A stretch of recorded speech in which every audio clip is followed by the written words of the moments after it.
నీ బలిపీఠమునొద్దని పిచ్చుకలకు నివాసము దొరికింది, పిల్లలు పెట్టుటకు వానకోవులకు గూటి స్థలము దొరికింది. కీర్తనలు 84వ అధ్యాయము 3వ వచనం. మందిరానికి వెళ్ళడం దావీదుకు ఎంతో ఇష్టం. ఆ పవిత్రమైన అభిలాషతో అతని ప్రాణం సొమ్మసిల్లుతుంది. కానీ ఏదో ఒక కారణంగా అతడు తన నగరికి దూరంగా ఉన్నాడు.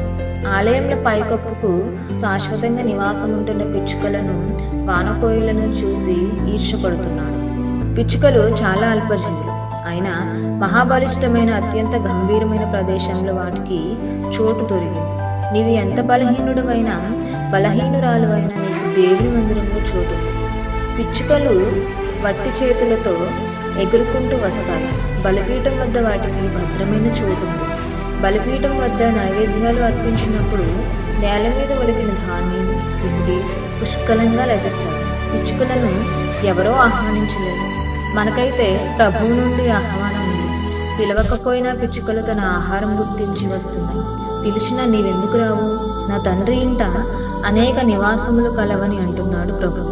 కుండపోత వర్షంలో ఆకలితో అర్ధరాత్రి వేళ బస్టాండ్లో రోడ్డు పక్కన ఏదైనా లారీ అయినా వస్తుందా అని కొందరు ఎదురు చూస్తూ ఉంటారు. ఇక్కడ పిచ్చుకలకు ఇల్లు దొరికిందట. ఇల్లు కంటే సురక్షితమైనది, సౌకర్యవంతమైనది మరి ఏదీ లేదు.